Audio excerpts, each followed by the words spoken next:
So today, I'm going to talk a little bit about Wise and how we deal with mobile at Wise. So telling a bit of the story and some challenges we face. So first of all, a little bit of myself, because yeah, as you know, my name is Leonardo. I'm an engineer lead at Wise. I do lead mobile engineers, more specifics. I never know the exact count because my lead that leads the rest of them is on paternity leave, but he's here today to see me, so I'm very happy. Hi, Sasha. But I do lead iOS engineers and internally, and from some time, Android engineers as well, because yeah, covering up for my lead there. So what I'm going to talk about today. First of all, I'm just going to introduce a little bit Wise, what is Wise and what we do. So yeah, it all comes down I think this is the biggest phrase Wise has and the biggest value that we have at this company since it started. That's money without borders. I don't know if you are aware or not, but Wise started as TransferWise. So it was a transfer product, like sending GBP to Euro and vice versa, with the two founders wanting to do that. And now here we are in this office, which is really interesting story, to me at least. So yeah, the idea is to make money without borders, which means whatever you are, you can send, spend, receive in any currency you might have and convert them with the cheapest price as possible. So yeah, this is more the overall strategy of Wise. The idea is to solve the problems consumers and small business face, moving money across borders. So we achieve to build low cost, high quality infrastructure to power our apps and also partners. Some numbers about the scale of Wise. This was from the latest report that's public available, so you can Google it as well. But we have 15.6 million on average active customers worldwide, across 100 plus countries, moving 12 billion cross-border volume monthly on average.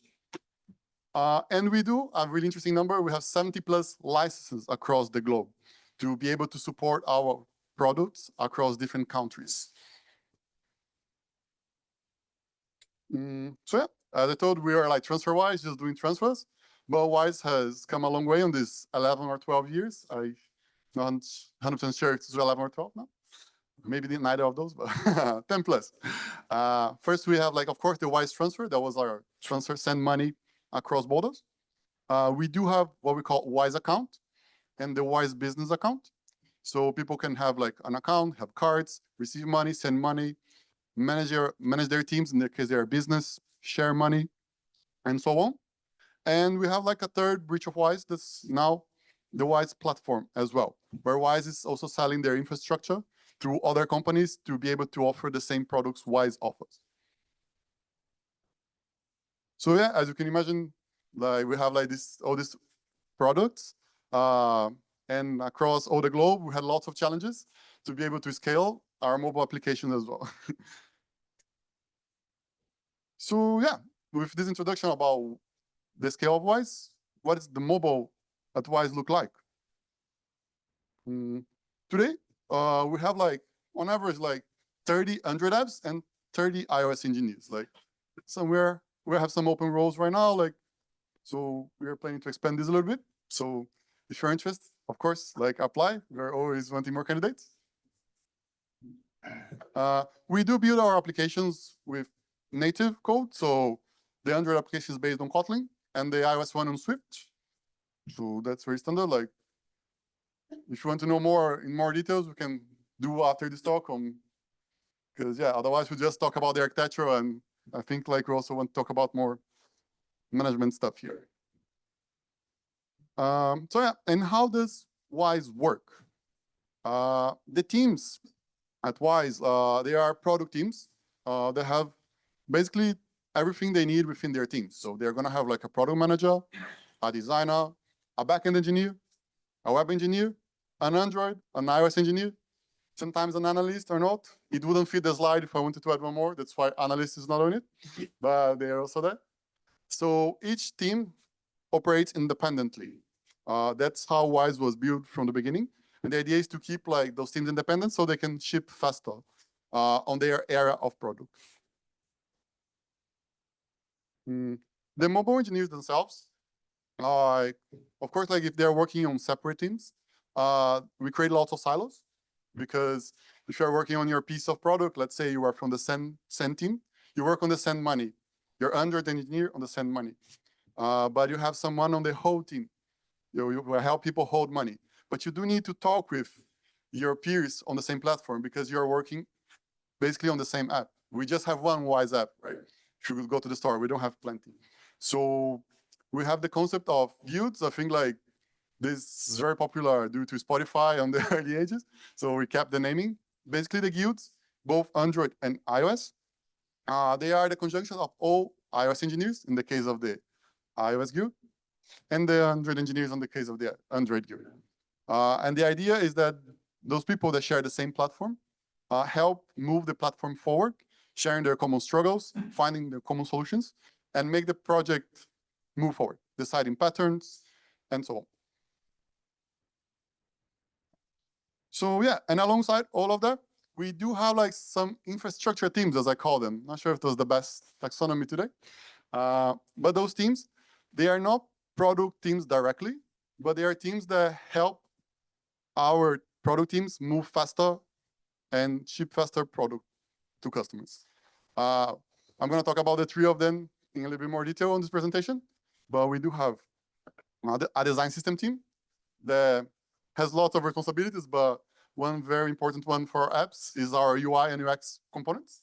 So all base components that we use on the Wise app come from a shared library that we call Neptune, if they haven't rebranded yet, because we do some rebranding at Wise. We have the dynamic flow team. That's a library to create flows within our product. And a mobile core team. That's a mobile platform team. So, but how did you get to this structure, right? Like, it didn't start like from the send money value proposition to with all of these people, with all these structures. Things were being adapted as the problems were being surfaced. So that's the story I'll try to tell you today. So yeah, what were the challenges we faced? Because we went from one product to multiple products with multi-layers of access. Because, for example, on the business case, we also offer like multi-user access. So the same account can be shared with other people with different roles. So all of that need to be counted on the product in our mobile applications specifically as well. So yeah, we do have, before going to the problem itself, I wrote here some principles that we're trying to achieve for scalability. The first one, build things for consistency. So as the product grew, like we need to ensure like we had like a single consistent experience for the users, because it's very easy, especially with silos on product teams, to people build different things, same things, slightly different, same thing that does different things, like, and the product would start looking not Wise, but like a conjunction of separate people. So it was one of the first principles. The second one, build for adaptability. As you said, like we want to move money across borders in hundreds of countries. So those need to be adaptable in terms of product. Wise cannot offer the same products everywhere yet, because of course we are bounded by licenses where we can actually offer the full scale of our products. In some countries we have the full scale. For example, the UK, we have all our products, but in some other countries, we're still gaining the licenses as well. So we do need to think of that when building the product. And our mobile application is the end point of it. Of course, we also prepare our APIs to support that. But in the end, like what the customer is seeing is our mobile application. And of course, the web version as well. But we're talking about mobile here today. And the third one, build for scalability. The idea is that our architecture and any technical solution was supporting our growth. Like we always wanted to grow, regardless want to go every single country to offer all the products there. So the architecture needed to also be scalable in terms of the code, but in terms of how we manage people and who are working on what. So first problem. Those problems actually happened. Like, so it was really interesting. I joined Wise like almost 6 years ago. It was a really interesting time because the mobile development was starting to pick up in terms of people. I think I was the 10th or 11th iOS engineer. It was like the 7th. So now we are 30. We didn't overhire. We always hire consciously as well. But with that in mind, we have our first problem. How to standardize the UI components? Because as I said, like people can build anything, especially if they are separate. Let's use an example. This is a component, a very common component in our design system. It's called alert component. How many variations do you think this component can have?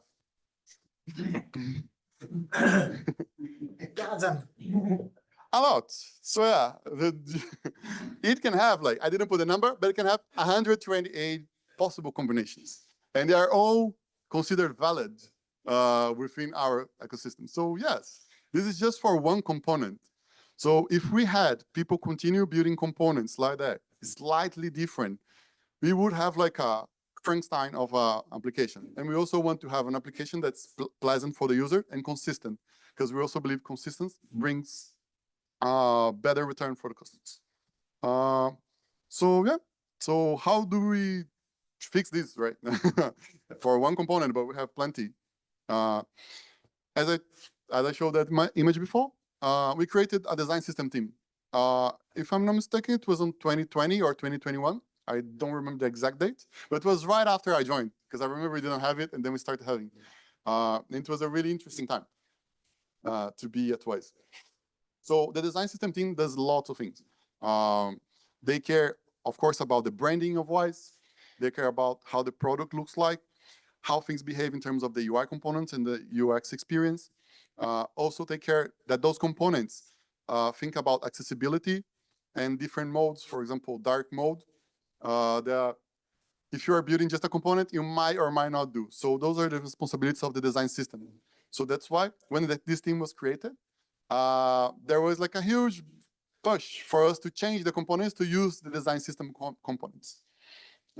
So we could, in the long term, leverage like some benefits like speed of development, because you don't need to think more like how to build the individual components. Oh, I already have those. I don't need to think about that or on those APIs. And of course, the app will look more scalable in the end. So yeah. So for example, Wise, as I said before, was called TransferWise. And then we moved it to Wise. Alongside moving the name, we moved the entire brand of Wise, not only constrained to the product, but also constrained to anything from colors, symbols, the branding, how you speak about Wise. So this was a huge effort to do, but it was helped by having a design system team, because as you can see, like this was the before and after. I was lucky to find this slide that have the before, because it's been a couple of years from the rebrand. But as you can see, like the buttons, they are the same, like add, convert, send, receive. They are the same. Functionally wise, they're the same in terms of what they do, but they look different. So if we didn't have a design system team and we didn't use those shared components, we would have to find every single button in the application and change its style, for example. The same for every single component on those screens. So it was a really nice time. Of course, design system has a lot of other benefits, but I think this use case showed like to the extreme, because we had to do it in the entire application, which took a lot of effort. I think one of the devs is here that helped it, if I'm not mistaken. So thanks, Dominic. But it would have been 10 times worse if we didn't have these conversions. So let's go to problem number 2. How to expand our product and adapt to local requirements. Those status and data that I showed at the beginning was just to try to exemplify that this was a real problem for Wise, because every single flow of the product, we do need to think if it will scale, and in each of the regions, if it will work or it will not work out, not only in terms of functionality, but in terms of a product, because different cultures have different needs as well. And of course, the 70+ licenses, we do need to keep compliant to all of those local regulations as well. So let's have another example.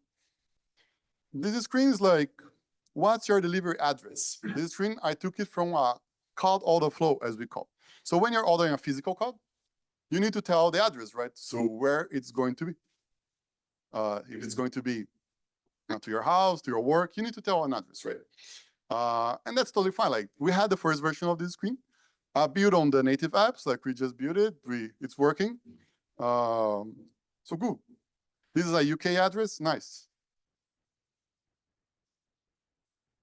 But what happens if you try to deliver to every single one of those countries?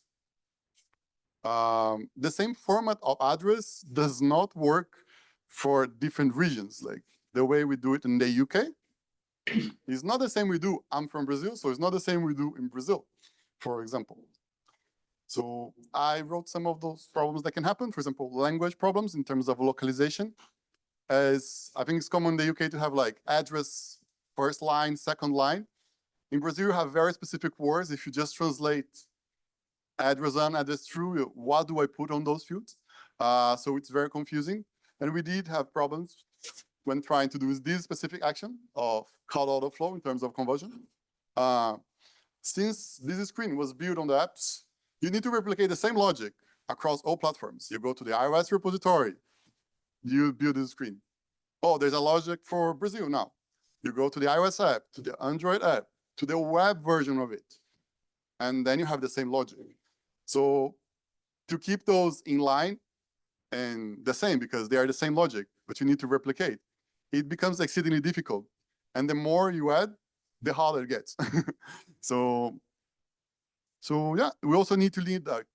Is a problem overall, but on this case specifically with out-of-date app versions, let's say you change the way you request the address, you need one more field. But the previous versions of the app, if the user does not update, are not gonna have that new field. So what do we do? This is also a big problem. And of course, aligning all the platforms and having this knowledge spread out. Beyond others, there's lots of problems by having those on the native application. So, and of course, we cannot address those fast. If you're mobile engineers or if you try to develop for mobile, you need to wait for Apple and now Google to give you the seal approval. Then they do control the distribution as well. So if you need to fix something fast, it's not going to be so fast because you have this blocker that you cannot really bypass. So yeah, in the end of all these problems, when you had this mix, you had card undelivered, like the physical cards were being not getting to the customer. So the customer was unhappy. Why it was unhappy as well? Because we couldn't get the physical card. We wasted like a physical card. So there was lots of problems. So the conversion of this flow was not as we wanted it to be. So yeah, this comes to our second theme. This problem we solved with this second theme. It's interesting that I'm talking about this. This was one of my first tasks when I joined Wise, to implement a dynamic flow for delivery address. I do remember that, almost 6 years ago. So let's talk a little bit more about the dynamic flow theme and what is dynamic flow. Dynamic flow, probably already heard about it. Like even I think on previous talks on this, I was watching the previous one, talking about server-driven UI. So our dynamic flow is an implementation of server-driven UI. We do have native frameworks. So the way this library works is we have a library on the backend so that helps you create JSON schemas that define those UIs. And we do have libraries on web, iOS, and Android that interpret these schemas and transform that into single or multiple step features. So these used to be called in the past dynamic forms because its first use case was forms. So a form like to get your address, a form to verify. But then it has evolved to dynamic flows because now we can do more than that. So what benefits this has brought on that use case, but not only on that one? I put 3 here. There are plenty of more. But first, like unifying the logic. So you have just one place that you can know and unify the logic about the feature. The apps are just rendering and showing and getting the inputs. So it's easier to maintain. Of course, we do need to maintain the library, but that's why we have a dynamic flow team. You can release changes instantly if you want to. Not instantly because you have the time for the backend to run its process, but it's always faster than waiting for Apple to review, for example, your app. And you can change on the fly, for example, localizations, the content. You can add new fields, remove fields, add entire new steps with the backend, considering what the library supports. And we do strive to have the same experience across all platforms, because the team, one of the modules of the team is to have like the library supporting the same set of components behaving the same way on those schemas. So the same schema should behave the same way in all platforms, the mobile ones, but also web. So yeah, another flow that heavily uses this, I brought this as an example, because I think this is one of the trickiest flows in the entirety of Wise, is verification.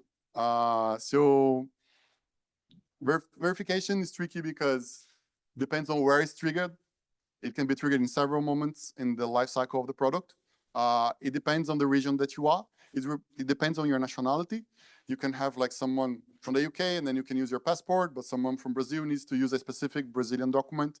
And yes, I use Brazil a lot because I'm Brazilian, so the first country that comes to my mind. So, but please extend to all. So this library powers this flow because all of the problems that I said with the call ordering on the delivery step were multiplied by, I don't know how many times, but there was a lot because there's so many variables that you need to know. What do you need to know from the customer to be able to verify it, depending on every single region?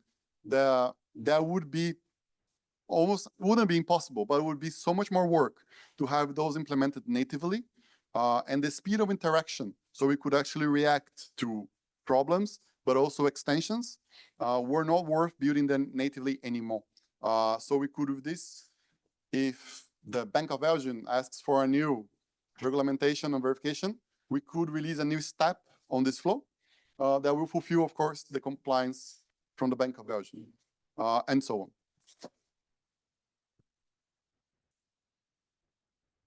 So yeah, this was like our second problem. We do have the third one.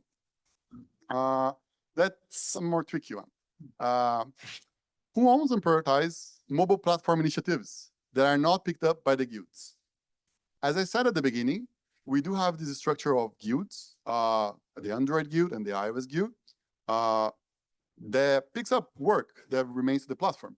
So they push like things like CI, like common problems like deep linking or features service and so on. However, we create with this structure thinking that the engineers are siloed in a product team. They belong to a product team. They're working on this product features. And then we have this horizontal structure of a guild work that you need to move as well. So you keep the platform moving and do not lose the speed of development. Usually, what happens on this competition is something like that. The teamwork will squish most of the time from the mobile engineers, most of the time. So some of the guild work will not be picked up because people are having their capacity to the maximum, right?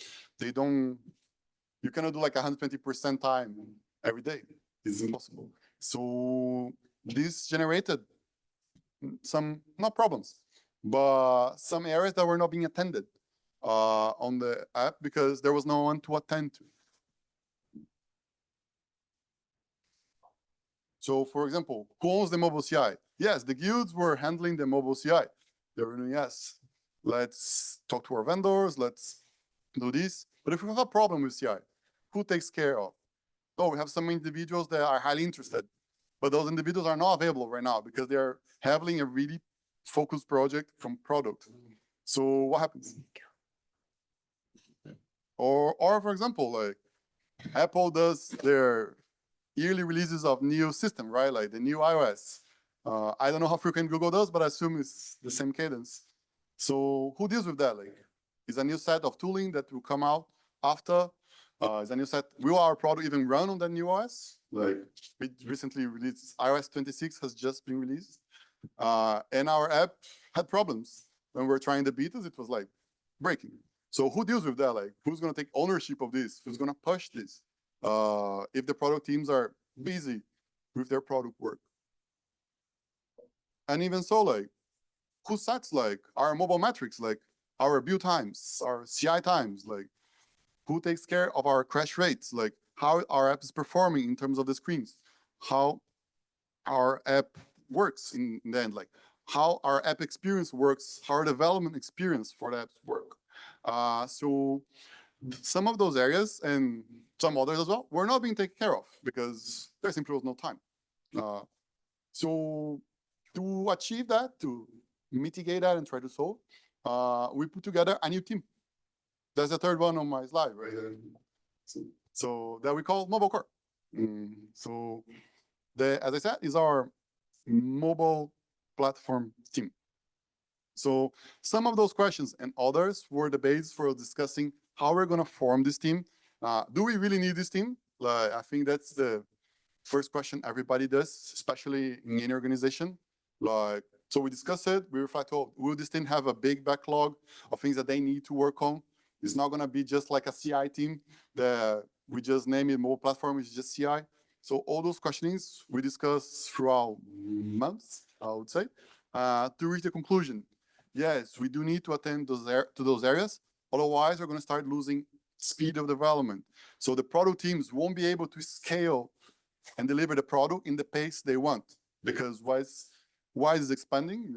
We have lots of people. I think the official number is like more than 6,000 employees. So you can imagine like the teams are being created, delivering more and more product. So, but if our platform does not sustain this speed, it doesn't matter if we add more people, because attack will be in the way. And tech shouldn't be in the way. Tech should work with product alongside it to deliver as fast as it can. So we decided to have some mobile engineers dedicated to this team. This is the strategy of the mobile core team. That is to empower the mobile engineers at Wise to build and deliver scalable and robust features to our Wise customers in a timely manner. And I think it's really important, the timely manner, because speed is also really important. Because we could take forever to do something, right? But timing is always important. And we aim to provide high quality foundational building blocks on an infrastructure that ensures continuous improvement and high quality apps. So it's basically, this team was formed to help like the mobile developers at Wise to have this structure that they need to be able to work as fast as they can. So yeah, this is an example. I know it doesn't sound much related to what I was just discussing, right? Maybe my mind went a little bit further, but let's see if my logic works here. So you might remember, like, Apple released a dark mode. You see my examples are heavily iOS based because I'm from iOS as an engineer, so that's why. But Android had always similar discussions. So dark mode was released by Apple on iOS on 2019. Liquid Glass is a new feature on the OS as well.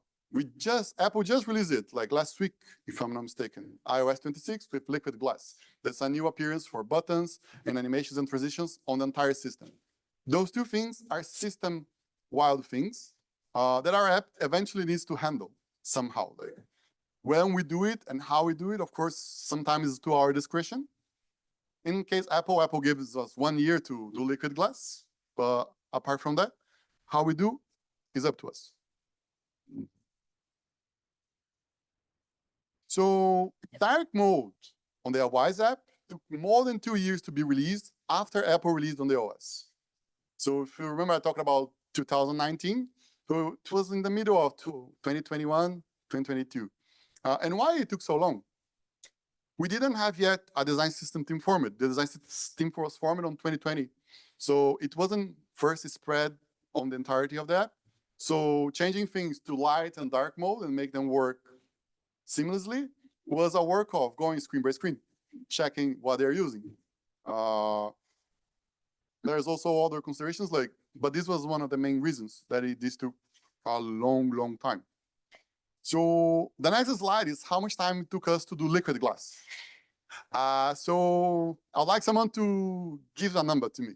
Like, how much time do you think it took for us to release Liquid Glass in the Wise app? 4 weeks minus 1 week. So yeah, you're already before it happened. So yeah, you were actually correct. We released it actually on Monday, and Liquid Glass was released last week. And we're going to release day 1, but we decided we should like QA it a little bit more to find places that we haven't reached it out, rather than just releasing something that was not up to our standards. So yes, if you download the Wise app on iOS, you will see Liquid Glass. And that was a huge win for the team. But what was the difference between, before the difference, I just added a slide very fast, 5 minutes before this presentation started, because I also knew like we were all featured because we did that so fast. We also talked with Apple, and they also featured us on the App Store, like what's the iOS 26 on the UK. So Wise is on the first. So it's a huge win for the team. We also, of course, talk with Apple and try to build a good relationship, not only for Apple, but for our providers.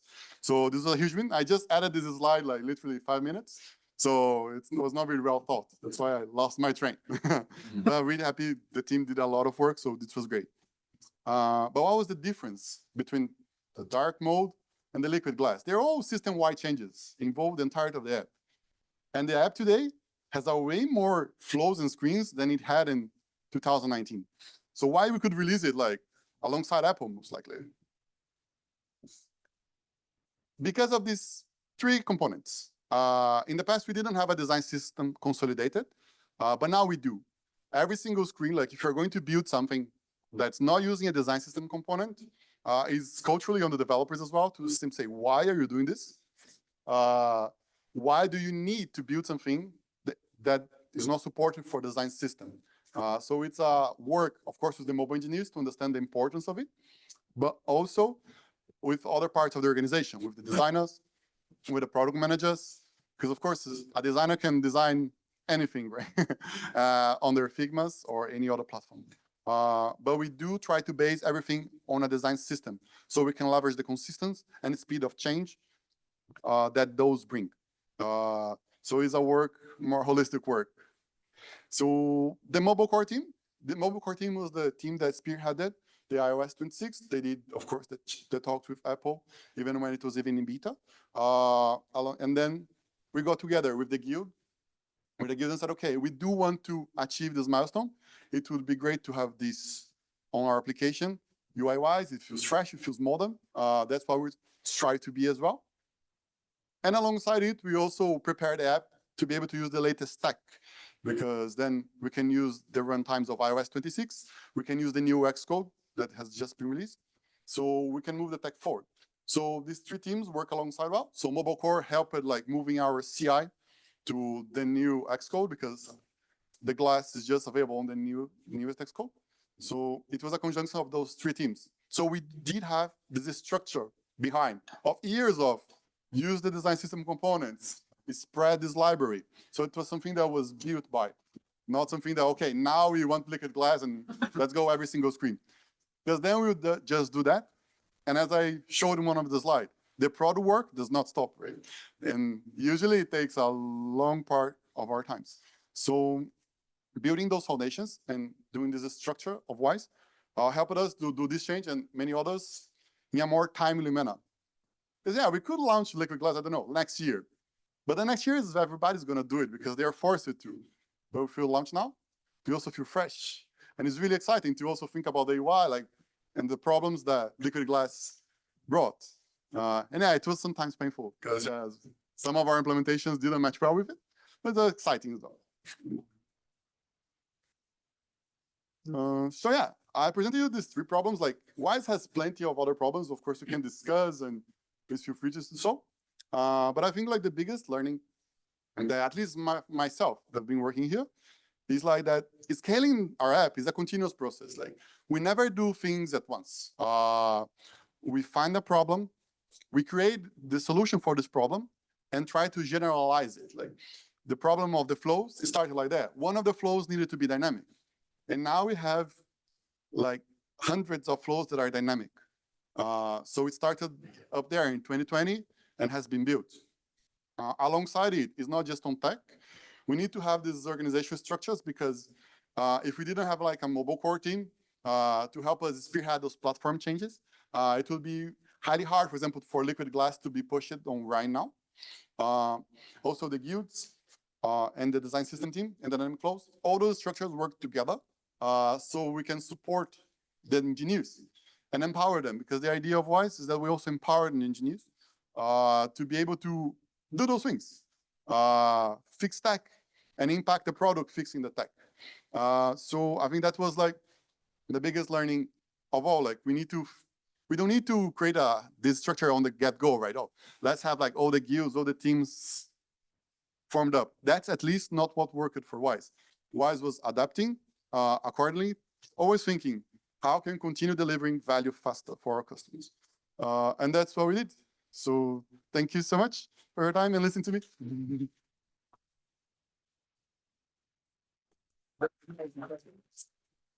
And of course, if you have any questions, the slide for questions. So we can try using the microphone because I think this is being recorded, but if it doesn't work, we don't do microphone.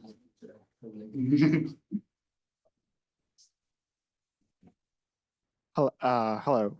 Thank you very much for your talk. As a person who has been working at Mobile Core team for quite a while and leaning towards mobile, I really appreciate that kind of stuff. My question is regarding the core team. So, from my experience, I can say that Mobile Core team is the team which is the hardest from the scope management, because you have very wide scope. On, for instance, on one side you have build system, mobile CI, and things like that. On the other side you have some architectural problems, metrics, analytics, and things like that.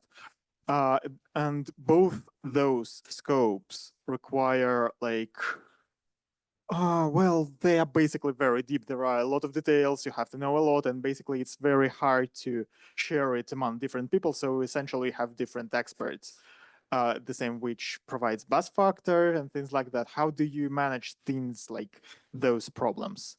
Thank you. Thank you. Very intricate question. I'll try to answer as best as I can. So yes, indeed, the mobile core team at Wise is somewhat new. We did it 3 or 4 quarters ago. Yeah, time is passing so fast this year, but I think it's more or less 1 year.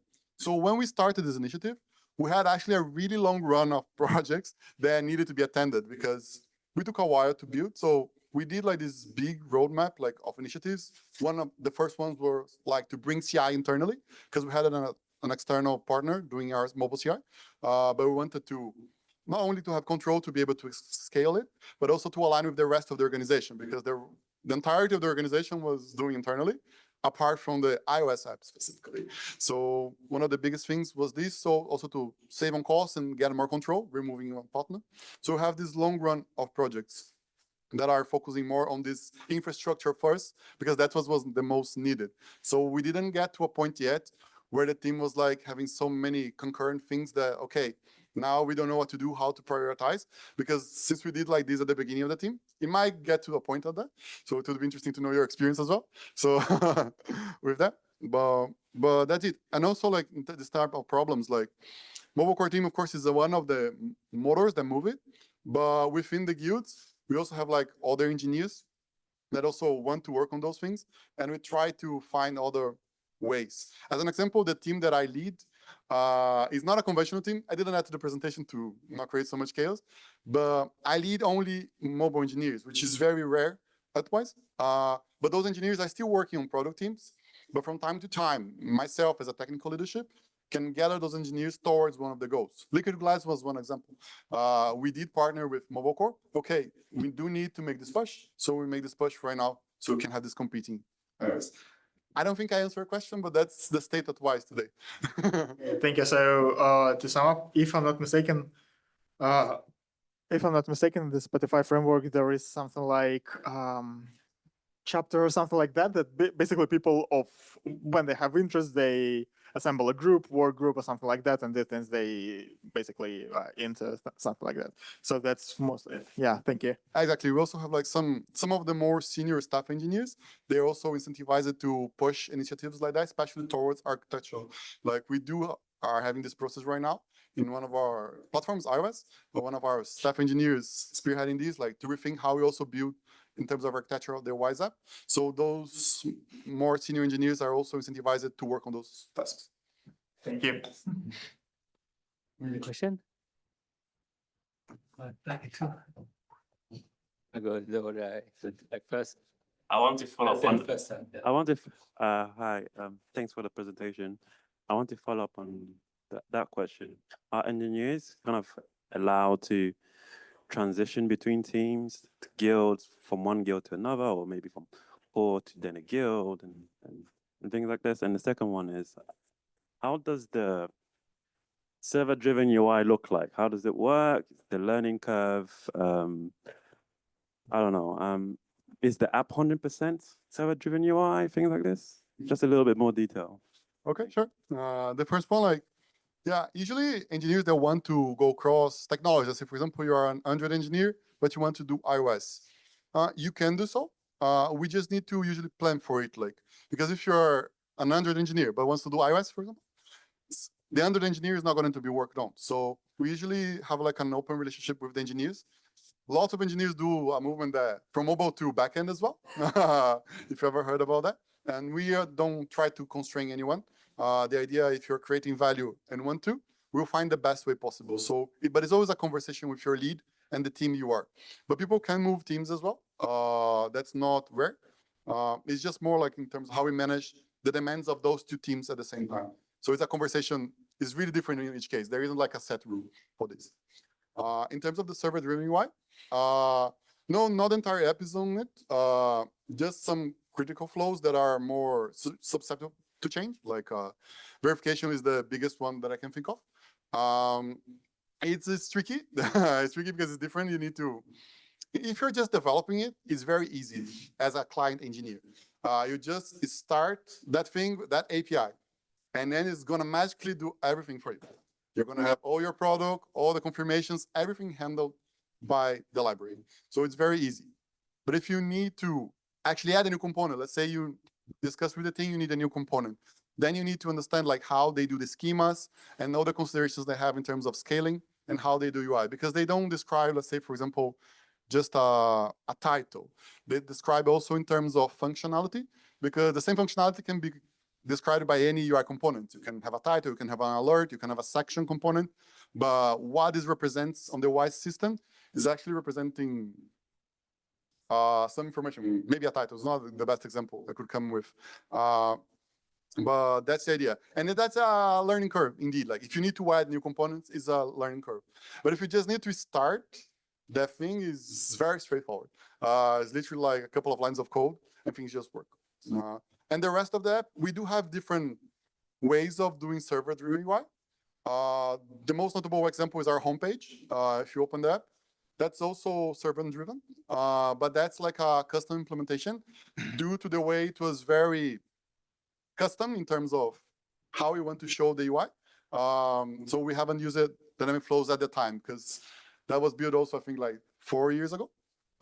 So we have like this type of thinking. But usually on those screens, we try to go to server-driven UI somehow, even if it's with the library or a specific implementation, due to the variations. The home screen has plenty of variations. If you just entered, you have nothing, you see something. If you entered your account, you see something. So that's the idea. One more question. Hi. WISE is known for the strong engineering culture. Good to hear from people directly. Two questions. One, do you use a BFF, like backend for frontend? And if yes, who owns it? And how do you work with it? And what do you put in it? And the second is, do you select the core team, mobile team being a platform or an enabling team following the two topologies? Okay, the first one, I think that's the trickiest question you could have asked me about BFFs, because we do use this word a lot inside WISE with very different meanings. But yes, we do focus on BFFs from time to time. The ownership falls within the teams. Let's say if you want to do a BFF, a custom BFF for yourself, the homepage is a BFF for this space. So the team that owns the homepage does it, and then you discuss what can be added or not. But always relying on what the design system can actually offer or not. Like, so not just because you're doing a UI that you control by the backend, that we allow, or you can just do whatever you want in terms of UI. Those are trying to follow the principles of the design system, so that doesn't look like disconnected. What's the second question? Sorry. What about the mobile core team? Do you see it as a platform team or as an enabling team? I think like so far, what they have done and achieved, they are being more like on the platform side. But I think our hope and wish on the long term is that it's more like an enable team. Like we don't want just a team that just, of course, the CI is super important. That's why I repeatedly talk about it. And it does enable things, but enabling things elsewhere, like in terms of the liquid glass thing, or even in terms of architecture or same components or common problems that nobody can tackle because they are not owned. One very interesting case is about deep links, for example. Like we do not have like a team that just do deep links. Everybody needs deep links. Oh, I want deep link to that screen from my email, from my push notification.